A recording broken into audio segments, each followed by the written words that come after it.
Today's topic is going to be about storytelling and the power of storytelling. And my guest is Kurian Therakon. And Kurian is the founder of Strategy Peak Sales and Marketing Advisors, but he's also an angel investor and he's an author. And his book is called The 7 Essential Stories Charismatic Leaders Tell. So he does a lot. He's from Alberta. No, Edmonton, Alberta, Canada. Edmonton, Alberta. Okay, so welcome, Kurian. Did I pronounce everything right? Yeah, absolutely. Thanks for having me on, Dave. Absolutely. Thank you for being here. So why don't we just get started? I've been doing a ton of reading lately on the power of storytelling, and I've been weaving it into a lot of the work that I do with my clients. But tell me about your story. Let's just get kicked off with, who are you? What are you all about? What's your story? So I'm a strategic marketing consultant here in the wilds of Alberta, Canada, right? Believe it or not, it's not all snow up here all the time. We're in the middle of June. It's nice, bright, sunny weather outside. But I've been in this business, the marketing strategy consulting business, for probably 30 plus years now, one form or the other. I either been doing sales, doing marketing, running sales and marketing teams, consulting to startup companies, all sorts of things. A real zigzag career path, but it all revolves around this one basic thing, and that is, in order for any commerce to occur, in order for any human interaction to move forward, a sale has to be made. Mm-hmm. And it might be simply to sell somebody on your idea, or it might be to sell a product, which is the traditional way people think about sales. But we are all in the selling business, but very few of us possess the real skills or knowledge to do that effectively. So we go about it in a haphazard manner. I'd like to change that. Yeah. Your story sounds like my story. When you were young, is this what you thought you would end up doing, or was there an event that caused you to say, you know what, here's the path I'm taking? Well, I think I'm like most lives. I go and speak to the university grad classes on a reasonably regular basis, and it's a very common thing that I see amongst the grads, and that is they're looking for the perfect next move. And, I'm looking at you, Dave, you're looking at me, and we're probably recalling there is no perfect next move, right? You just have to move in not the stupid direction. As long as it's not the stupid direction, you're moving forward. You're going to find out whether it's the right direction. What's the old traditional line? In a business sense, no business plan ever survives first contact with the customer. So you have to be resilient and adaptive and resourceful. And those are all character traits. They are not a result of planning. Now, tell me about this. I want to dig really deep into this story piece. First of all, just tell me why you wrote that book. Well, I can give you the real reason. I can give you the public reason. Give me both. Give me both. So the real reason was that it was purely an ego-driven project. And I did it because I wanted to become an author. And within 6 months, it quickly proved to be the worst decision of my life. It was the most difficult, the most arduous task I'd ever thrown myself into. And because I had done it from an ego-driven space, my heart was not in it. Very honest. Yeah, that's as honest as I can get, right? So, and it was one of those spiritual awakening moments that I realized, if I'm going to get through this and recover the funds that I'd committed to it, recover all the energy I'd committed to it, it can't be about me. It's got to be something that my heart believes in and such. And I ultimately have to write it for my audience, which is what a marketer is supposed to do with their products to begin with, right? But so I have to do it for the audience. The audience has got to get some lift and some insight and some tools out of it. And when I changed my perspective, the book I started writing was not the book I ended up writing. And so the book was a completely different book. And there were so many moments that just of insights and revelations and things like that I would not have been given. The universe would not have given those to me if it was purely an ego-driven effort. So 6 months in, you realize I'm writing this for the wrong reasons. I guess I got to change my approach here. Yeah, I was actually lying face flat on the ground at the time when I came to that revelation. And wow, what am I doing? I don't know how to write a book. But at what point did you start thinking, I've got to have my customer in mind or the reader in mind? It is such a stupid thing to say because I'm a marketer. I should know better. You start with the customers' deep needs, desires, wants, to begin with, and create a set of value propositions that will lift them out of this mire and into this state of aspiration, that state of, revelation to them. And so I know that for my clients' products, and I completely abandon that for my own efforts. And it's, as silly as it seems, but I see my clients make the same mistake, and I made the same mistake I saw my clients make Yeah. because you're not thinking about it clearly when you're doing it yourself. Everybody needs a coach. Every great player needs a great coach because you don't know what you don't know. You can't see what other third party distant perspectives see. Are we all just predisposed to just fall into mundane habits that are just getting us nowhere? I mean, rather than we don't naturally fall into things that work, it seems, and we Well, fall into things that don't work, but we do them anyway. I think we are all inherently lazy people. Now, I won't speak for everyone. I certainly know that for myself. When I am really inspired and ready to go, I'm in there. But for the most part, I'm waiting for that inspiration to hit me.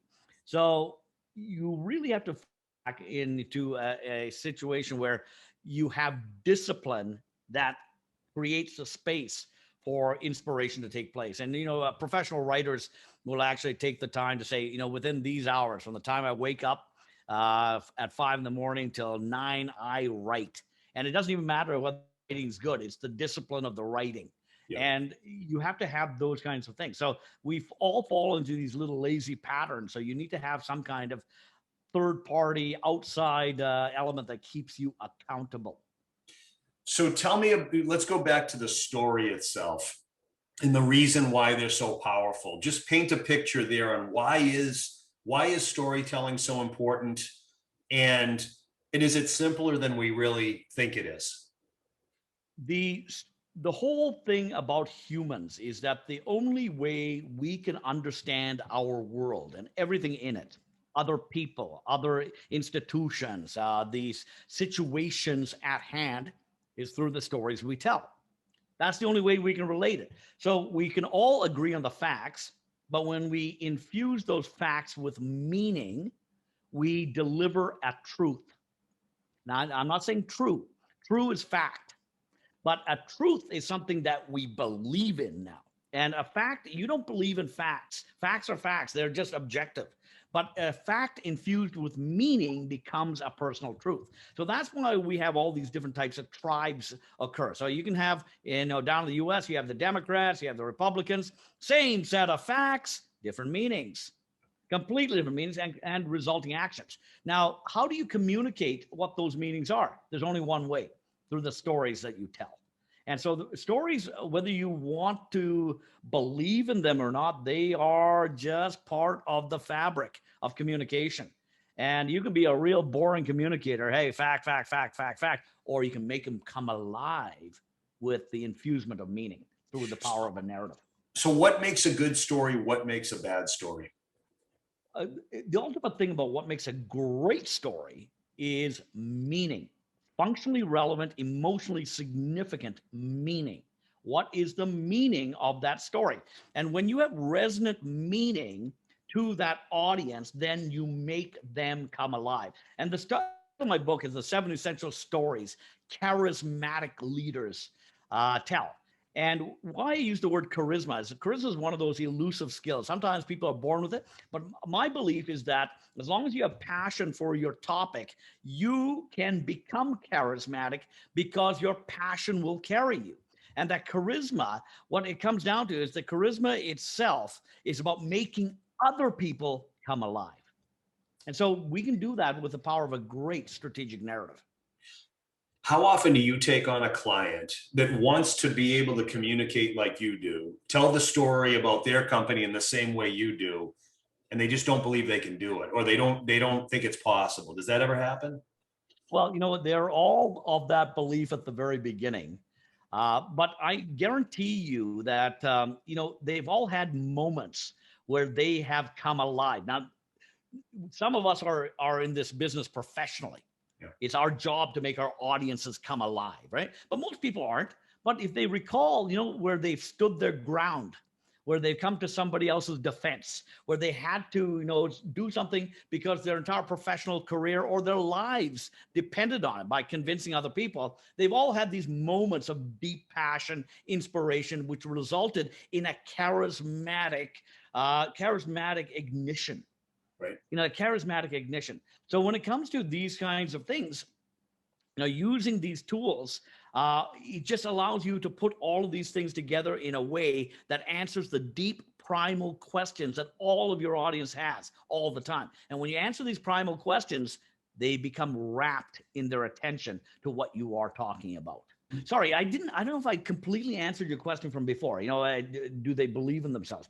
Now, let me add this one little thing. So even though they don't believe they've had instances in the past. Now, here's the beautiful part. You give them a microphone. The whole idea of people being charismatic, and how am I going to come across to my audience? Well, the very first time they take the microphone, they look in that camera, they're a little tentative. By the third take, by the fourth take, they have come alive. And as long as they believe in the topic, they're going to come alive. And it's almost like I can't get the microphone back from them, right? Because it's starting to flow now. So it's more of an apprehension than anything based in reality. Because if you believe in the topic, you want people to know about it. Right. Well, so I was about to ask you about salespeople. And you had made a comment earlier about the perfect business plan or the perfect path. There is no such thing. And so many salespeople have asked me, I had one this morning, well, what do I say in this situation? Or how do I make a call to this person that I don't know? And they're looking for words. They're looking for a way to say something or the perfect set of words. And there is no such thing. How do you translate belief down to that level? I'm assuming it starts at the top, which is how I would typically deal with it. But when you think about organizations that have hired you in the past to deal with, say, a sales problem or a call reluctance problem or an activity problem, how often is it tied back to they just don't believe in what they're saying? Well, in fact, the levels of belief that you have to instill in them, the very first thing is a deep belief in the product. A deep belief in the product and its ability to solve either the client's pain or gain point. Get them out of pain, get to gain. The next set of beliefs is about the company behind the product, because the product itself is functionally relevant perhaps for a period of time. Like Apple's products of 20 years ago, great, innovative, inventive products, are laughable today, but they've stepped up their game every year, keep pushing it. And so today's products are just as relevant from an Apple thing. So the company behind it. But the big one is themselves. And sometimes, that's the real place to start, is that you have to give the salesperson or the person trying to convince the audience, we're all in the sales business, that deep sense of belief in themselves, in the integrity of themselves, in their ability to deliver value to the customer, that the customer is going to be thankful for them after it's done. And one of the things I tell my sales clients is that sometimes your client may be too dumb to be your customer. And that's just the truth. That's just the truth. That doesn't make you dumb. That doesn't make you dumb, right? But if you have the belief in your product, your company, and yourself, and that the customer is still not getting it, and they should because they are the perfect archetype for this solution, there's only one conclusion that's left. Sometimes the customer may be just too dumb to be your customer. The prospect may be too dumb. And the worst thing you can do is take people that just don't get it and make them your customer. That's going to gum up your system. That's going to create a lot of problems down the road. And so the qualification process as to who can become your customer really leads to happier customers that actually do follow on. But it also gives you more confidence in yourself because you can have the ability to say no. Right. And that's a big deal. It's absolutely a big deal. I don't know that a lot of salespeople realize that maybe they have the ability or the permission to walk away from somebody, and it's not about necessarily trying to qualify them for your product is that, do they qualify for your time? Do you want to spend time with this person? Yeah, from a self-esteem point of view, that's what you walk in with, right? Self-esteem about your integrity and your knowledge, your ability to create value, and then through your company, and then through your company's products and services. And once you have all those three things aligned, wow, that confidence should just be able to translate in everything you do. Would you like me to tell you a little story about early days in my sales career? Absolutely. When I was very young, in my mid 20s, I was right out of university, and I started my career in commercial real estate leasing. So we used to lease retail space to the Pizza Huts of the world and such, and the local dry cleaner, and office leasing and things like that. And a large part of that is cold calling. And cold calling is always a terrifying experience at the beginning. And but that's the way you generate leads. That is the way you generate it. And my company was a great company. It was one of the dominant players in the city at that time. And so I knew that the product worked, the services worked, the people worked, all that kind of stuff. I didn't have enough belief in myself. In that first year, I used to regularly have people hang up on me and and not be as nice as they could, and those kinds of things. And it was always a devastating experience from a self-esteem perspective. 1 year into it, and I was working with one of the top partners in there. I was his assistant, learning the business. It dawned on me, I know a lot of stuff. I know the state of the market, what the landlords are doing, what the tenants are doing, the lease rates, the inducements, what you could get away with, what you couldn't, who's moving in, who's moving out. I was an expert, at least in relative terms, to anybody I'm talking to. You would have to be an idiot not to want to talk to me. Even if you're not doing anything, you'd have to be an idiot. So that's the way I went into that next call. No one hung up on me on any cold call I'd ever made for the next 25 years. And I went on to sell all sorts of different things. I eventually ended up selling companies.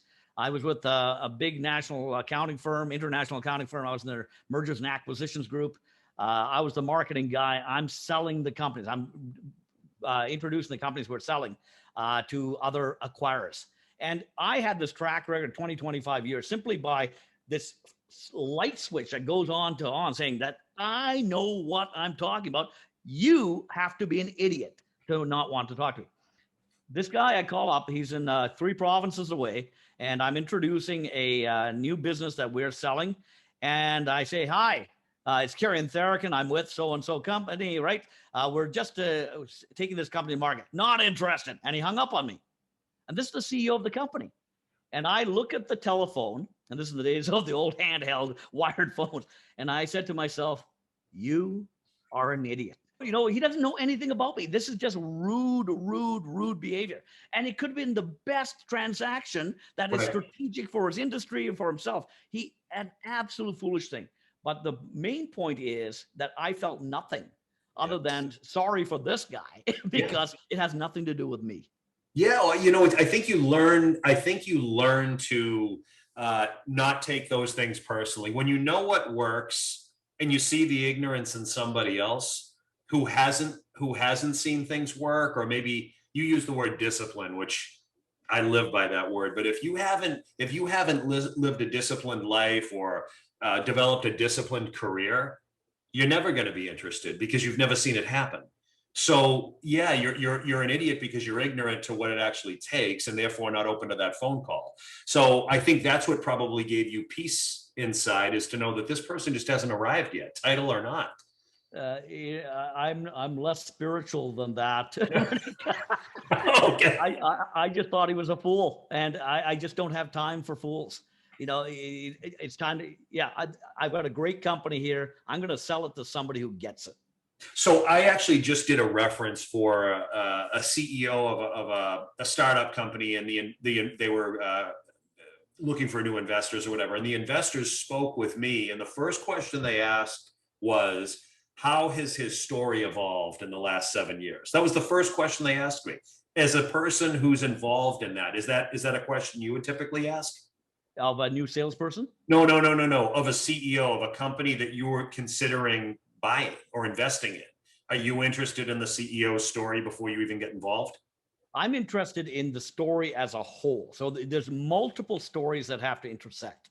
So there's the story of the industry, there's the story of the market, there's a story of this company within that industry serving that market. There's the story of the CEO and his command at the helm of this company. So there's multiple stories that interact. And what you'll find is that when people do due diligence on a company that they're acquiring, so they'll agree to buy it subject to due diligence. And in that due diligence process, there's a lot of fact checking, but facts will only get you a historical perspective. It's all backwards, and that backwards look has already been pocketed. That profits of the backwards history of the history has already been profited by the current ownership of the company. So you're looking forward. There's only one way to describe the forward look, and that's through story. And the story is, what's the future of the industry, the future of the market, the future of this company under new stewardship, new command. And a lot of times the owner of this business is the only one that can run the business. Well, that's a big problem. Right. Okay, great company, great market, great industry, but he's never taken the time to bring up that next generation underneath him to take over the reins of the business. So that immediately devalues his company by a significant amount. So we're looking for multiple stories as they intersect, and they create value in that intersection beyond what an individual story can. So and inside your book, you've got the creation and origin of the company. You've got the story about the belief system, the big idea, et cetera, et cetera, et cetera. Talk to me about the values and the belief system. I watched one of your YouTube, or listened to one of your YouTube interviews, and you talked about when people move on from a company, and they're angry as a result of moving on. I think you said something to the effect of, it's typically because the organization or somebody inside the organization violated a belief that you thought they had or that you shared. I could not agree with you more. And where did you come up with this? Was this just you realized that one day? I think about the jobs I've left over the years and did not like the people when I left. It was always because I lost complete trust in them. Yeah. Because of that. Yeah. A lot of the insights came as a result of me switching gears as to why I was writing the book. And the universe provides. I like to think of myself as having some spiritual perspective, not with that guy in Ontario that wouldn't write the mic. No, he was an idiot. He was an idiot. Right. But there was a lot of profound insights that I came to, right, as I was writing the different chapters. And it struck me that our longest term friends and our best relationships and the best experiences are fully aligned with our beliefs and values. They are completely aligned with our beliefs and values. And it has very little to do with anything else. You either have that alignment or you're not. You don't. And I use a very stark example of this. And let's say you're in the business of selling rolled steel. Mm-hmm. Okay, so you're in the business of selling rolled steel, and you have a competitor that's also in the business of selling exactly the same rolled steel. Mm-hmm. Now, when the customer looks at this, customers will look beyond the commodity of the product itself. There's very few of us that are selling something so unique that there is no competition for it. We're not selling that Van Gogh. We're selling something that has competition for it. So here's the stark example. Rolled steel company, one, has a great track record for having great relationships with their employees, excellent safety records, that they are in the community doing what's great for the people because they believe that they have a corporate social responsibility. That's company A. Company B is run by CEO as well. And they sell the same rolled steel, but the CEO has none of the previous three items. And on the weekends, he likes, as a hobby, kicking puppies. And of course, I'm making that up. Right. But what does that have to do with rolled steel? I'm still going to buy the steel. But who am I rewarding? Yeah. Who do I want to be aligned with? And this is about alignment with beliefs. And that's a very stark and stupid example. But it shows you the power of, espousing your beliefs and values to people. So the people know who you are, the people behind the product, people behind the company. Who are you as people? Values and beliefs.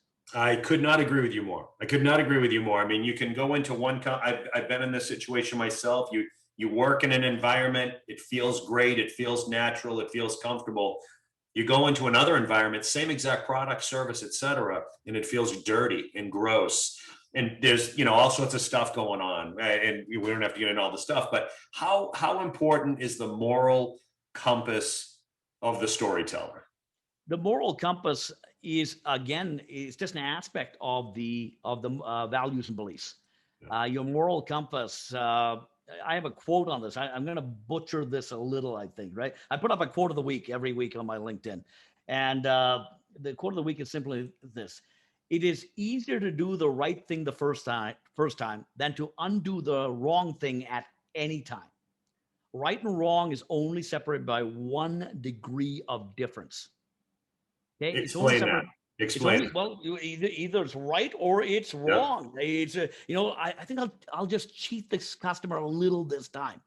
And what happens is, so right and wrong is only separated by 1 degree of difference. So while you may temporarily appear to be winning, you are actually destroying yourself in the process. Right. Because that 1 degree, I got away with the last time, do it again another time.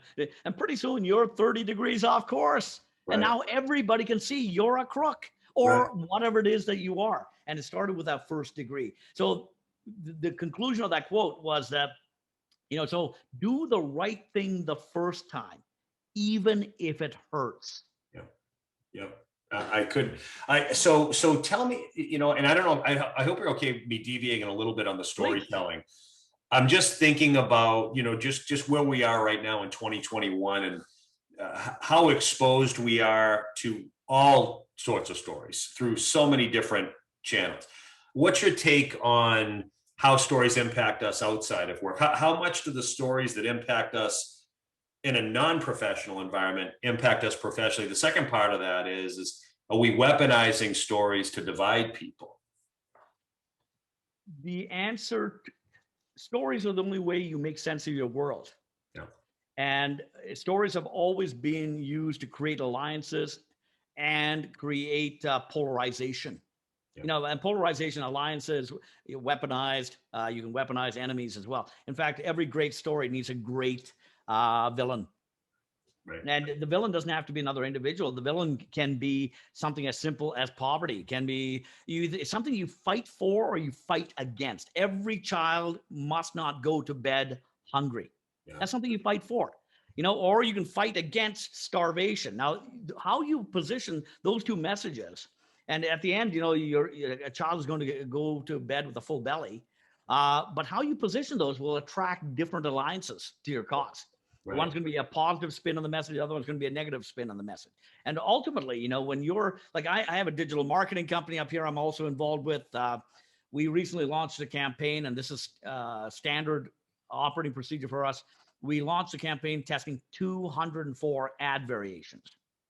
And what are those ad variations? The ad variations are different perspectives on messaging. That's it. It's a different way to tell the same story. So a story is composed of the following things: the big idea, the key messages that come out of that big idea, and then the strategic narratives that follow as a result. So those are the 3 things. And that's all we're testing. What is the most resonant set of ads? So we have started with 204. We're going to come down to maybe 3 or 5 killer ads. It's basically the same message, but it's a different spin. What do you notice in evaluating that many ads? What do you learn from that? How do you arrive at the 3, for example? If you have 204, you arrive at 3. What's the difference? Have you noticed any common denominator? It's purely data driven. We are measuring all the click-throughs and the eventual sales that come out of it and such. And so we don't try and guess it. So the only thing we know for certain when we're testing the 204, we know what are dumb ads. We know what are stupid ads. So we don't even test them. Yeah. But we don't know what the killer ads are going to be until the test is done. And then the killer ads may only be killer for a few weeks. Yeah. Before they lose their appeal. And so we're constantly have to replenish the ad set. What about this? You're a great storyteller. Whether you're the CEO talking to investors, talking to your company, talking to customers, or salesperson doing the same thing. What if you're excellent at it, right? How important is that you actually are what you say you are? They buy into the story.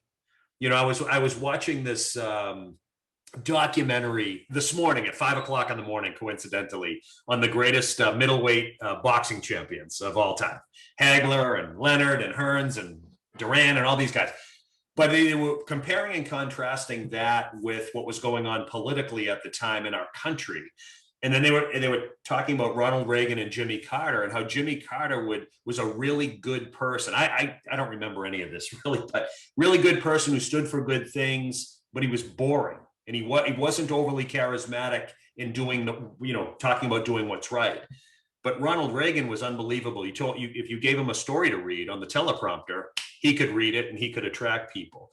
But there was sometimes a disconnect. Does he really believe what he's saying? Now, I'm not here to debate that back and forth, but sometimes people buy in. And what they said is the American people just want to buy into a story. They'll buy into, if they believe it, they'll buy into it. But if the results aren't what they think they're supposed to be, how can the story disrupt trust with people? Is it, where's the responsibility, I guess, is my question. What's the old quote, given the choice between changing one's mind and proving there's no need to do so, most people get busy on the proof. Yeah. So we already have a whole bunch of belief systems in place, and we're looking for alignment with those belief systems. And, I'm in my mid 50s now. I've come a long ways in my belief systems. I have not thrown out everything I believed in my 20s, but I've refined them considerably, right? I'm a lot more, open to people as a whole today than that cutthroat business grad that came out of university. Right now, everybody's got to participate in society. I believe that more today than anything, in order for all of us to benefit. Now, if we take a look at your question, was about how important is it for it to be not only the reality to be aligned with the story, but both things started out that way to begin with. Mm-hmm. I'm like a lot of people today, and this might be a little controversial, but I'm a little disappointed in my good pal Bill Gates. Okay. Just a little disappointed. I had completely bought into the Bill and Melinda Gates Foundation. I love it. Now, I'm not really certain that Bill's machinations, with the staff, really throw off any of the great good that is done with the Gates Foundation. I think the Gates Foundation is still doing great things. But I'm a little disappointed with Bill. I really wish he was that lovable nerd that, was completely devoted to his wife. And that would have been the perfect fairy tale story. Right? Now, do I think the Gates Foundation is going to continue to do great? Yeah, I do. But I'm a little disappointed. Yeah. Yeah. Well, I think that's where I'm going.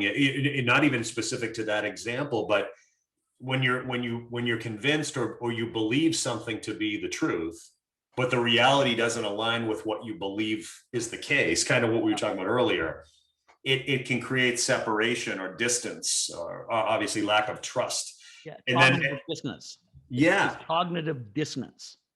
Specifically, that's what it is. Your reality is not your reality anymore. What's going on?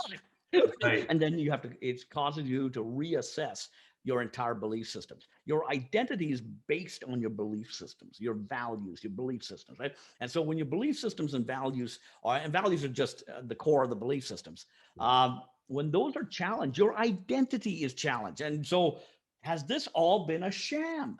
Right. Have I been living a sham? Then that's the kind of that distrust you foment in yourself, right? Let alone the system. So somebody like you've got a ton of charisma, you're clearly confident, and you're passionate about what you do. There's a lot of power in that. I have the opportunity to speak in front of people as well, and there's power and responsibility in that. When you're teaching others these techniques or ideas or ways of thinking, are you getting into that with them? That yes, how important it is for them to be real with it and to be, look, I'm going to tell a story. Odds are if I got up in front of an audience or you got up in front of an audience, we'd get buy-in pretty quickly. I have no doubt there. But at the same time, I always feel the need to show the audience the other side. I never want to imply that my story is the story. It's just a story. What are your thoughts on that? I think you have to be cognizant of that. First of all, none of your audience are really stupid people. they're actually quite smart people. The vast majority of people think about what they do. They may not always come on your side of the fence and such, but they're definitely thinking it through. And I don't even want to get into values and things like that. I'm talking that they will assess it. So this idea of presenting your blemishes. In fact, the sales technique is specifically called show your blemishes.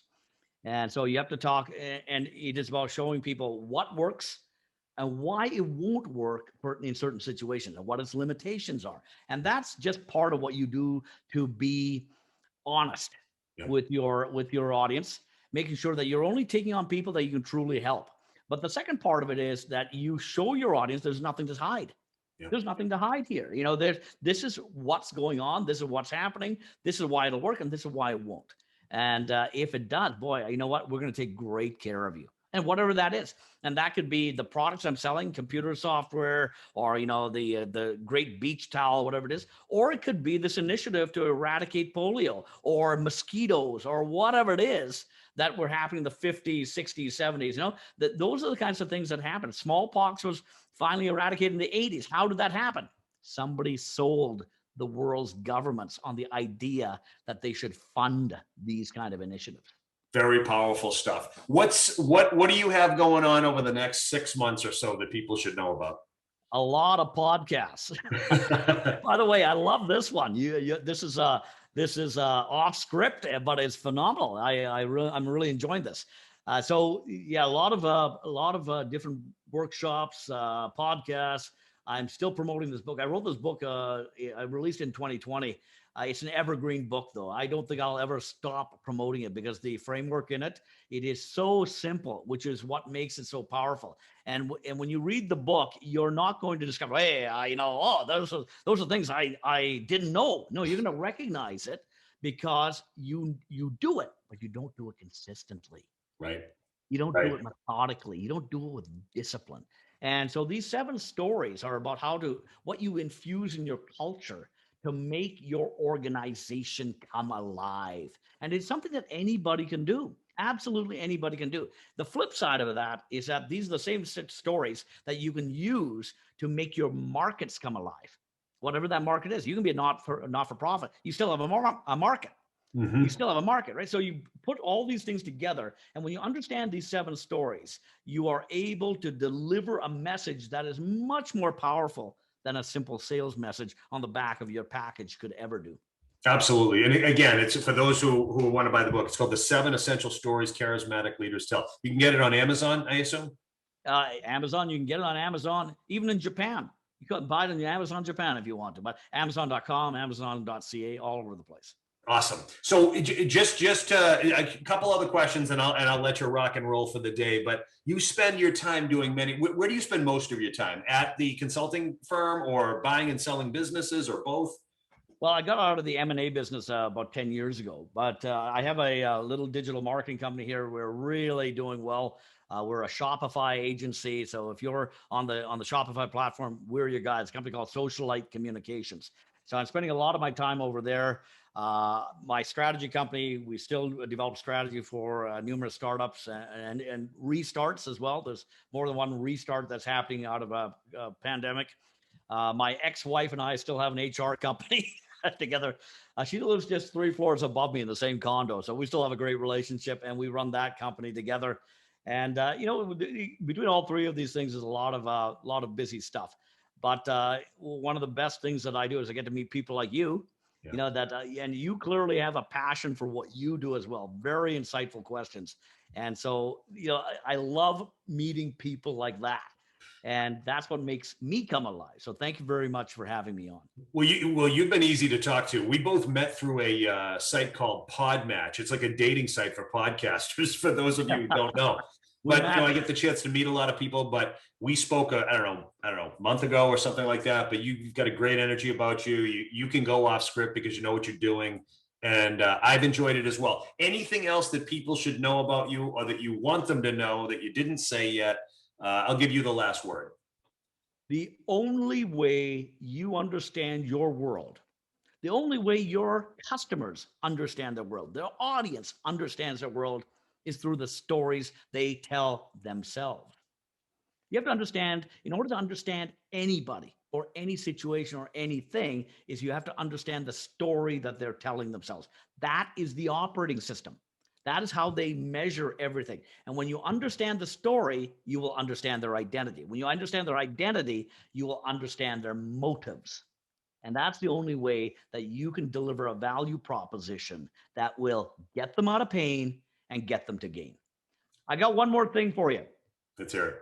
Thank you for this is a fast 40 minutes, but I got one more thing for your audience, Dave, and that is for the first 5 audience members that email me. I'll send you this all in your show notes, but email me at kieran@strategypeak.com. First 5, I'll send them a free Kindle copy of the 7 Essential Stories Charismatic Leaders Tell. Excellent. We'll leave it at that, Kieran. Thank you so much for being here. I enjoyed it. Terrific. Thank you very much. Okay.